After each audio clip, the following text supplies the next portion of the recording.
Merhaba sevgili dostlar. Bir Dünya Edebiyat'ta yine bu hafta çok kıymetli bir hocamla birlikte sizlerle yarım saat bir arada olmaya çalışacağız.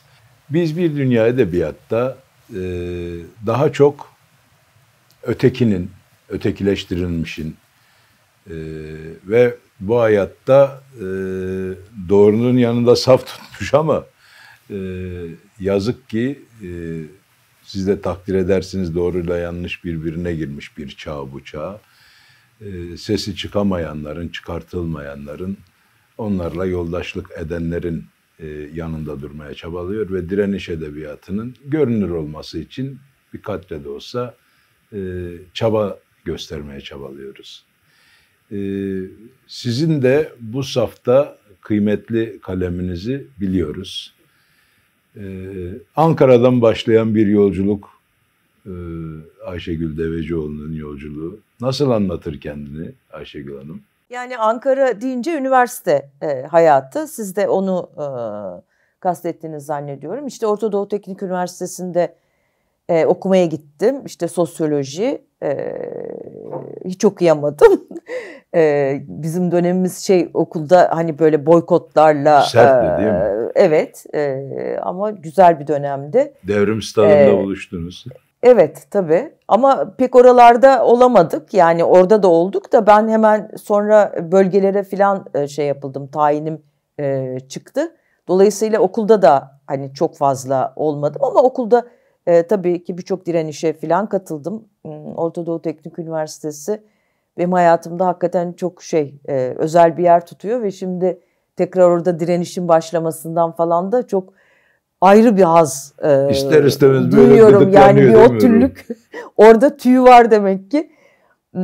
Ama yani o dönemlerde iyi bir okuyucu olmak dışında tabii ki çok yoğun bir mücadele içinde olduğumuz için çok yani hep kitap okudum. Ama böyle bir yazma gibi bir şey hiç düşünmedim. Ama şöyle bir şansım var. Evimizde iyi bir kütüphane vardı. Büyük, geniş bir kütüphane vardı. Dolayısıyla bir de benim annem biraz disiplinliydi ve bizi böyle öğle uykusuna yatırırdı ortaokulda. Şimdi koca çocuk olmuşum. Kardeşim bir yer bulmuştu. Salonla oturma odasından kendisine bir kestirme yapıp oradan sokağa kaçıyordu. Ben onu da yapamıyordum. Korkuyordum herhalde annemin otoritesinden. O arada ben mesela Varlıkların hepsini, Varlık Yayınları'nın artık ne kadar anladım, ne kadar anlamadım. Hepsini okumuşumdur. O öğle uykusu saatlerini öyle değerlendirmiştim. Yani edebiyatla hep böyle iyi bir okuyucu olarak aram çok iyi oldu. Yazma işi işte 2000'li yıllarda oldu. Ama şöyle bir şey söyleyebilirim. Şimdi yazma deyince hepimiz hani şimdi tabii kağıt kalemle ve ona çok saygı duyuyorum hala. Mesela Orhan Pamuksen diyorum hala şeyle yazıyor. Kalemle yazıyor. Teknoloji dışı diyelim. Teknoloji dışı. Benim için mümkün değil. Yani ben başladığımdan beri hep bilgisayar vardı. Gazetecilik yapıyordum. İşte bu arada şunu anlatmaya çalışıyordum aslında. Yani yazma süreci artık kağıt kalem başında mısınız, bilgisayar mı başında mısınız? Onunla sınırlı bir süreç değil. Dolayısıyla aslında ben böyle yazmaya başlamışım kafamda.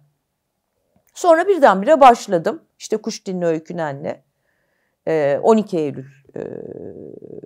anlattım, hikayesini anlattım diyeyim. 12 Eylül dönemini anlattım.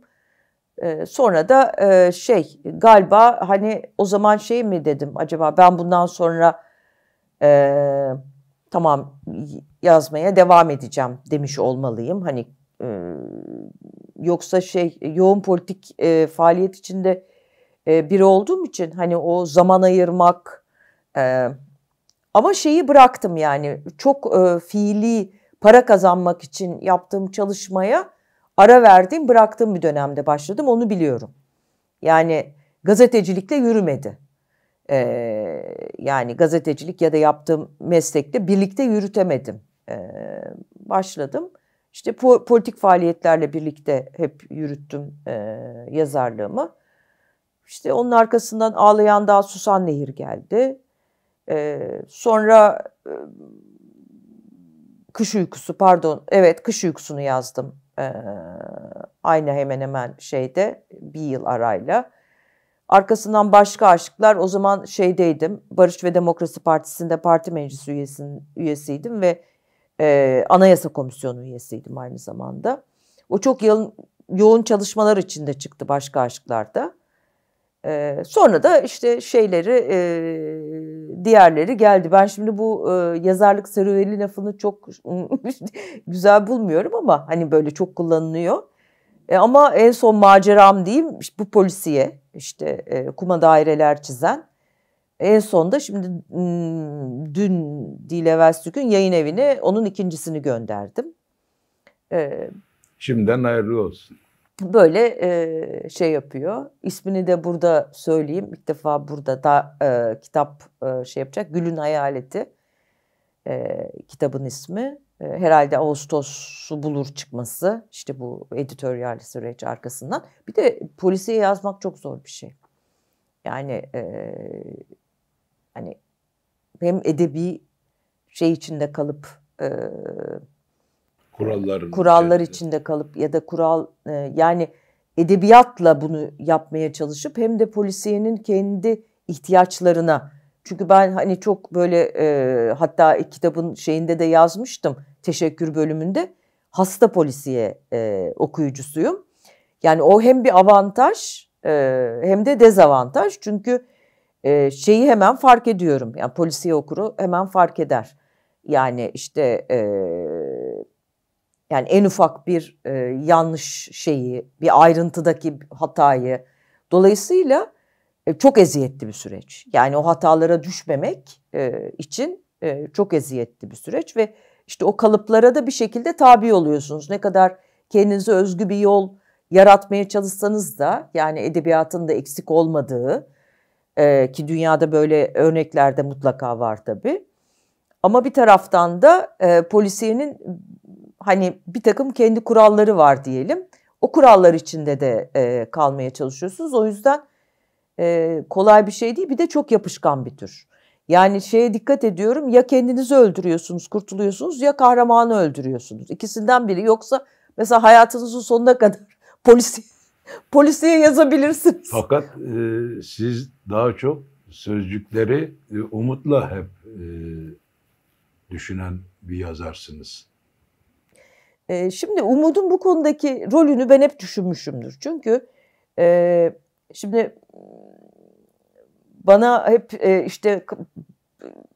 yazılıp çizilenlerde kahramanlarıma karşı vicdansız denecek kadar yarattım, karakterlere karşı vicdansız denecek kadar mesafeli oldum. Bunu diyen de oldu. Çok hainsin karakterlerine karşı değil. Öyle yani şunu anlatmaya çalışıyorum. Özellikle buradan bir umut doğsun ya da ben buradan insanlar bunu okuyunca umutlansın diye bir şeyim yok aslında. Aslında tam tersi hatta. Bu biraz şununla ilgili. Yani şimdi edebiyat hayatı kavrama işi. Yani dünyayla bir başka alışveriş. Yani ve ne yapıyorsunuz? Aslında dünya olan, aynı zamanda dünya olmayan. Çünkü kurgu o. Hem ayaklarını dünyaya basıyor. Yani yaratılan her şey bir şekilde dünyaya referans veriyor. Ama bir taraftan da yarattığınız yer dünya değil. Kurgu. Şimdi bir şekilde bunu yaratmaya çalışırken, dünyayı dile sığdırmaya çalışırken, bu da çok zor bir şey. Çünkü biraz böyle bu yazma işiyle haşır neşir olan insanlar hemen anlar ki aslında hiçbir kelime dünyayı kavramak için, yani mevcut kelime ki bizim Türkçe zengin bir dil. Tabii Kürtçeyi bilmiyorum ama öyle olduğunu düşünüyorum Kürtçenin de. Özellikle Türkçenin zengin bir dil olduğunu söyleyebilirim. Buna rağmen kelime yetmiyor. Dolayısıyla sürekli aslında dil altına gidiyorsunuz. Dil öncesine gidiyorsunuz. Yani dil öncesi de aslında bütün sanat dallarının türediği yer. Yani insanın bilinç dışı. Yani bilincin bir noktaya kadar anlamlı olduğu, olduğu fakat ağırlıkla aslında dünya ile ilişkimizden türemiş ve içinde büyük ölçüde toplumsallık ve tarihselliği de barındıran. Çünkü yani hiçbir insan hayat sahnesinde tarih ve toplumdan bağımsız bir birey olarak var olamaz. Dolayısıyla hani bunu da barındıran bir şey. Devamlı oraya gidiş geliş var. Yani hiçbir kelime uymaz bazen bir şeyi yakaladığınızda onu ifade etmek için hiçbir kelime yeterli gelmez. Bu nedenle hani dille de çok haşır neşir olduğunuz bir uğraş aynı zamanda ve çok zor bir iş bu anlamda. Yani ben onu şey yapıyorum, şöyle diyorum aslında bunu yapmaya cüret edebilen bir tek edebiyat var. Çünkü hani bilim genelde kavramlarla çalıştığı için ister istemez mesafeli bir tutum alır. Çünkü bir şeyi söylediği an kanıtlaması gerekir. Ama edebiyat aslında bütün yaratıcı işler böyle. Bir kanıta ihtiyacı yok. Yani ama bir estetik kaygısı da var. Tabii bir kanıta ihtiyacı yok. Estetik kaygı zaten estetikle yaptığı şey inandırıcı oluyor. Mesela bir yazar kalkıp şey dese Temmuz ayıydı ve lapa lapa kar yağıyordu dese biz ona inanırız. Çünkü bunun kanıtlamasına yazarın ihtiyaç yoktur. Ama bu bir cüret ister aynı zamanda. Yani günümüzde altı nasıl dolacak diye tabii, hemen arkasını... bir cüret ister. Yani bu bir cürettir aynı zamanda. Dünyaya karşı bir tür meydan okumadır. Dünyayı yeniden bir biçime sokmadır. Ve biçime sokup aslında yeniden dünyaya iade etmedir. Yani bir şey söylediğiniz o kadar yaratmaktır. kıymetli ki hocam. Hakikaten misyon açısından da yani yazarın o üzerine aldığı yük açısından da o kadar kıymetli bir şey söylüyorsunuz ki özgürlük ilişkisi sorusu hemen aklıma geldi. Bizim başat sorularımızdandır. Yaratıcının özgürlükle ilişkisi, eserdeki o örgüsü, bunu nasıl değerlendiriyorsunuz? Şimdi aslında bir takım sorulara yani böyle hoşa da gidebilecek, her iki tarafında şey olacağı, tatmin olacağı cevaplar vermek mümkün ama şimdi mesela özgürlük dediğinizde bunu hani buradan hani çeşitli faydalara da vesile olsun diye hayal gücü var tabii ki. Yani yazar hayal gücüyle iş yapar. Yani dille, hayal gücüyle. Hayal gücü olmadan hiçbir şey olmaz bana kalırsa. Öte yandan yani içinde yaşadığımız şey, sistem, bunu sadece Türkiye'de şu içinde yaşadığımız hani otoriterlik deniyor ama açıktan hani diktatörlük koşullarında hani kibarlık olsun diye otoriterlik diyoruz yani koşullarında. Yani aslında düşünceye ve dile nasıl ket vurulduğunu düşünürseniz orada hani yazar nedenli özgürdür? Özgür olabilir. Bir bu var. İkincisi yani bir otosansür işliyor olabilir buralarda. Sadece şey değil, ahlaki konularda da. Yani aile, ahlak, din bunlarla da aslında işte devlet baskısı bunlarla da aslında bir kuşatılmışlıktan bahsediyoruz. Yani görünen o ki hayal gücü bunlara rağmen buralardan yakasını kurtarmayı başarıyor. Öte yandan şöyle bir şey var. Bu bana daha korkunç geliyor. Şimdi piyasa dediğimiz bir şey var ve insanlar bunun içine üretim yapıyorlar. O piyasanın da kısıtlayıcılığı var. Mesela satsın diye bilmem ne yapmak ya da okuyucunun şu hoşuna gider ya da bunu yazarsam kimse zaten okumaz ya da işte belli bir kesime ya da belli bir yaş grubuna, belli bir siyasi düşünceye vesaire. Yani aslında yazarı evrensellikten kaçıran her şey. Piyasanın bugün edebiyat üzerinde çok ciddi bir etkisi var. Özellikle genç yani yeni şimdi bir taraftan da yani insanlar hayatta kalmak da zorunda. Bir taraftan orada cazip bir şey var. İşte kitapları satılıyor. Hani herkes ismi bilinsin istiyor. Bir şekilde ün kazanayım istiyor. Bunun böyle bir görünür olma arzusu var. Bu böyle herkesi saran bir ahtapot gibi bu sistemin ideolojik şeyi aslında, saldırısı üstümüze. Şimdi yayın evleri kısıtlı, kağıt pahalı. Yani insanların kitaplarını bastırma olanakları son derece sınırlı. Türkiye'de baktığınızda beslenme kanalları, yani yazarların besleneceği kanallar, yani kütüphaneler mi var her yerde? Ya da insanlar 600 lira 700 lira verip, ben alamıyorum mesela her istediğim her kitabı. Yani kitap mı alabiliyorlar ya da tiyatrolara mı gidebiliyorlar? Müzik mi dinleyebiliyorlar istedikleri gibi? Konserlere mi gidiyorlar? Yani bunlardan da yoksunuz. Dolayısıyla hani özgürlük dediğimizde hani hep şey derler ya, cezaevine atılırsın ama işte orada beyin özgürdür. Ben buna biraz kızarım. Çünkü bence bedenle beyin birbirinden o kadar, yani bedenin tutuklandığı bir, kapatıldığı bir noktada zihin tamam özgürdür, düşünebilir. Mesela en basit örneği işte Selahattin Demirtaş'tır, değil mi? Oraya kapatıldığından beri çok sayıda eser verdi. Ama şunu diyebilir miyiz? Selahattin dışarıda olsaydı, farklı koşullarda olsaydı, onun 1000 katı iyi, 1000 katı fazla eser veremeyecek. Direniyor orada. Onunla da sazıyla direniyor, resmiyle direniyor. İşte ne bileyim kitabıyla direniyor. Ama bu özgürlük ben görece bu konuda şanslı olduğumu düşünüyorum. Çünkü kitap parasıyla yaşamıyorum. Yani hayatımı sürdürmek için telife ihtiyacım yok. Zaten onunla kimse yaşayamaz. Belli bir yaşa geldiğim için de artık hani böyle bazı şeylerden zaten hani çok yani kendimi oralarda öne çıkartmak gibi bir kaygım yok. Politik bir insanım, dolayısıyla o beni şeye karşı koruyor.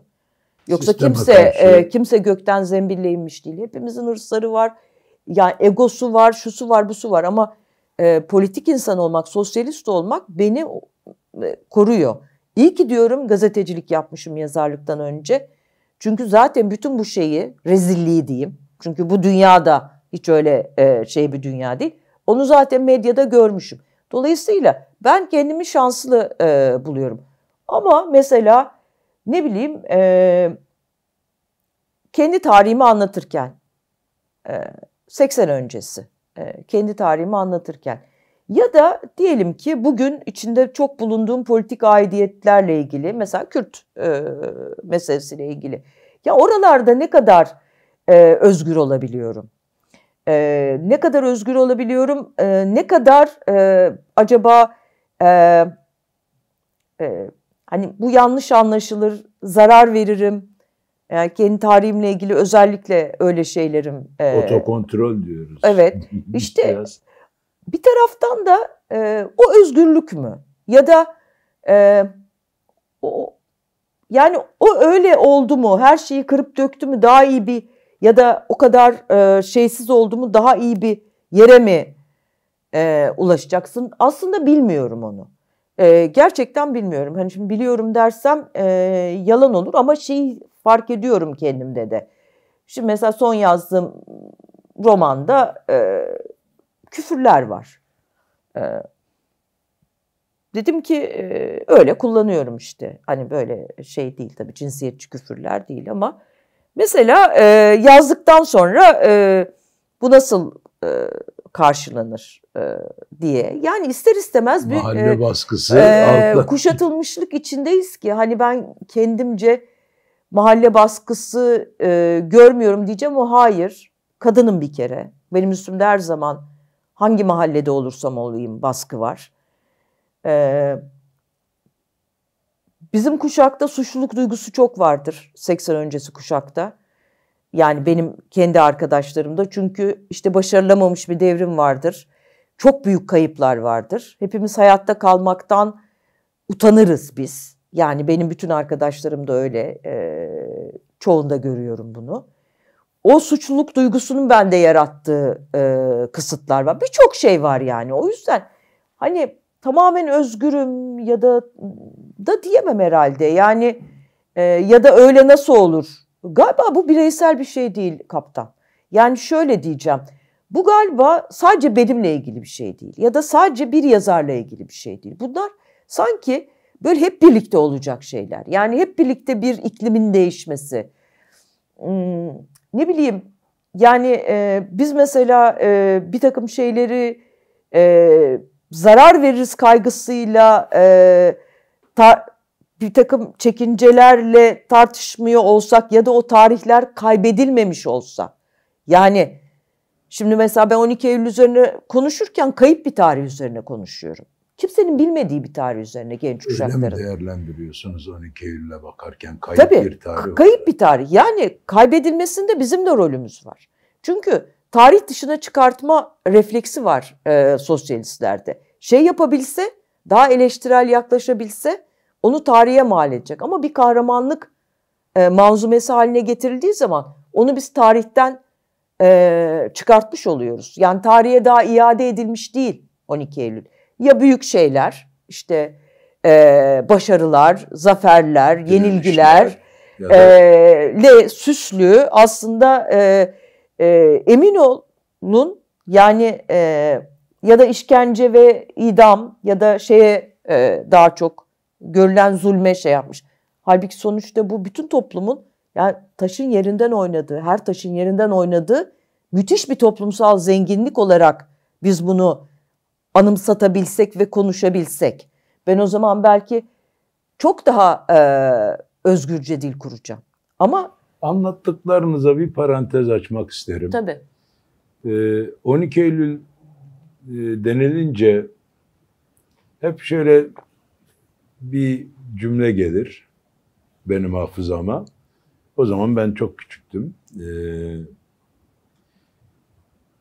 İşte bir mahalleye girermiş devrimci abiler, ablalar. Mesela mahallelerinde kapılar açılırmış böyle, evet. Saklarlarmış. Hatta işte Yıldızlar Yoldaşı olsun, Naciye Arabacı diye bir büyük annemiz vardı. Adanalıyım ben. Bir gün kapı çalınır işte, polis evi basar. İşte silahlar işte nerede diye sorar kadıncağıza. Şurada der yatakların, yüklerin altında, hemen oraya bakın der. Oraya sakladım hepsini der polislere. Polisler dalga geçiyor der. Giderler ama oradaymış gerçekten de. O kapılar neden kapandığının sorusunu, o mahalleler neden işte kapandığının sorusunu hep sorarım. 12 Eylül muhabbeti her açıldığında. Çok güzel tanımladınız o kayıp dediğiniz yeri. Kapılar yani ben de böyle düşünüyorum. Ben o kapıların açılmasının tam da bizim marifetimiz olmadığını düşünüyorum. Ta o zaman bile. Ben de o mahalleye giden işte ablalardan, abilerden biriydim. Hakikaten istediğim her eve girebilirdim bir 3000 kişilik Gecekondu mahallesinde. Hangi kapıyı çalsam girerdim, otururdum, yemeğimi yerdim, sohbet ederdim. Yani orası benim evimdi. Yani ama o zaman bütün toplum öyleydi. Yani o kapıları bizim suratımıza kapayabilirlerdi ama açtılarsa kendileri de bir şeye inandıkları için bu hayatın değişebileceği bu kayboldu. Yani bu kayıp sadece devrimcilerin kaybolması değil, bu kayboldu. Ben de bir toplumun bir bütünen aslında kaybetmişliğinden bahsediyorsunuz. Aynen öyle bahsediyorum. Yoksa hani ya ben de bunu aslında hem Kuşdilini Öykünen'de hem de bazı işte Kış Uykusu'nda böyle birkaç yerde daha şimdi tam çıkıştıramayacağım ama esas olarak Kuşdilini Öykünen ve Kış Uykusu'nda aslında bu hafızayı biraz şey yapmak, canlandırmak, bunu anlatmak. Ama hemen bunu söyleyince şunu söylemek ihtiyacı da hissediyorum. Yani hiçbir öykü, şiir hiç yazmadım ama yani yazdım ama şiir hani böyle şiir yazdım diyecek şeyler değil. Yani işte herkes yazıyor herhalde bir şekilde şiir. roman ve öykü yazdım diyelim. Şöyle bir şeyle başlamıyor. Ya ben bir okturayım da şöyle güzel. Şu 12 Eylül'ü bir anlatayım. 12 Eylül'ü anlatırken bir de onu güzel bir edebiyatla anlatayım ki millet de hani desin filan. Ama öyle değil işte. Yani o bir dert var. Zaten yara yazdırıyor. Yani ve bence en büyük hatayı bizim kuşak ve bizim toplumumuz yarayı kapatmaya çalışarak yapıyoruz. Yara açık kalsın. O yara orada kanasın. Ben eskiden çok korkardım o yaralardan. Ama şimdi öyle bir yaşla ilgili belki ya da bu konularla çok bir cesaret geldi üstüme. Artık korkmuyorum. Biliyorum hayatımın sonuna kadar taşıyacağım.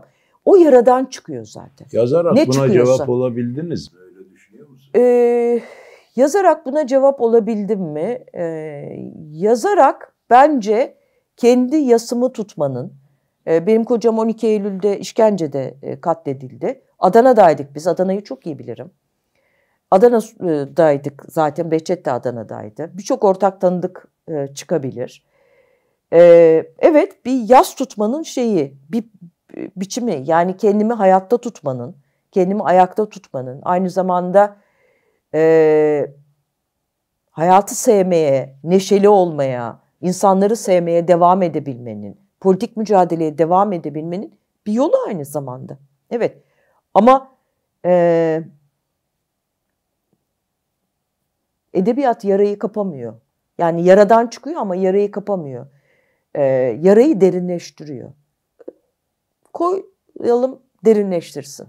Bundan şey yapmayalım, yani çekinmeyelim yaralarımızın derinleşmesinden. Çünkü yani buradan şey anlamıyorum ben. Ben öyle bir insan değilim mesela. Genelde gülerek geçiririm zamanımı.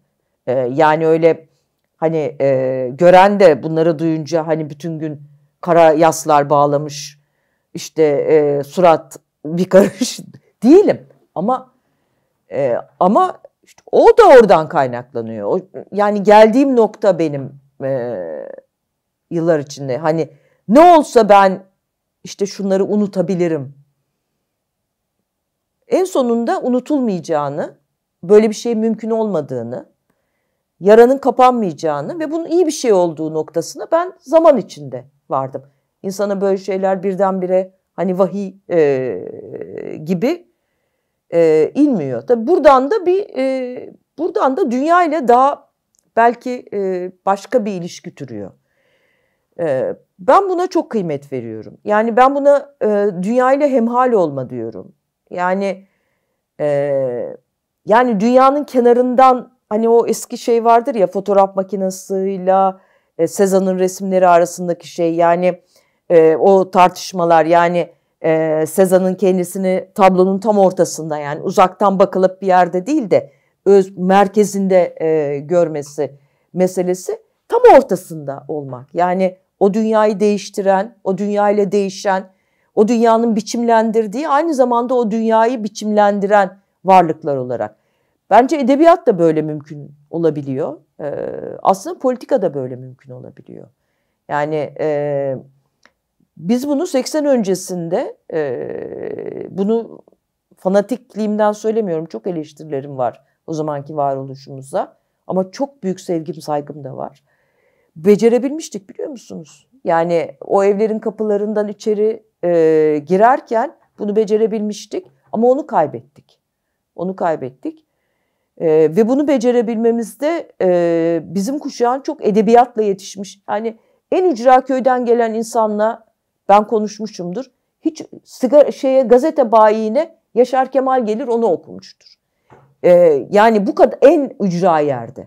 Hani hep şey denir ya, bunlar hani kitap okumazlar diye. Zaten sonra biz öyle bir şiddetli faşizme karşı mücadele içindeydik ki okurduk ama artık hayatta kalma, hayatta tutma, halkı koruma, yani var olma mücadelesi içindeydik. Yani o da biraz haksızlık ama yani edebiyattan çok şey almış onu da hayata geçirmiş bir kuşaktır. Yani bizi Sait Faikler büyütmüştür, bizi Sabahattin Ali'ler büyütmüştür. Böyledir yani bizim kuşak. İyi ki büyütmüşler. iyi ki var etmişler. Varoluşunuzda mihenk olmuşlar ki en azından kendi öz eleştirisini, kendi güzellemesini yapabilecek bireyler yetişmesine aracılık etmişler. Onlara da selam olsun. Ayşegül Hanım, davetimize icabet ettiğiniz için, Bir Dünya Edebiyat programına konuk olduğunuz için size çok teşekkür ediyorum. Eminim o yıldız hiç sönmeyecek, eminim. Çünkü gerçekten insani melekeler var oldukça, vicdan, akıl, bilim var Eşitlik oldukça... ve özgürlük tutkusu. Bunlar yok edilemeyecek, evet. Bunlar var oldukça daima iyi insan olacak diye inanıyorum. Sağ olun, var olun tekrar Teşekkür ederim. katıldığınız için. Sağ olun, siz sağ olun. Teşekkürler. Evet sevgili dostlar, duygu dolu bir Dünya Edebiyat programının daha sonuna geldik. Andıklarımız oldu, yad ettiklerimiz oldu. Hepsinin önünde saygıyla eğiliyorum. Bir başka bölümde görüşmek ümidiyle hoşça kalın diyorum.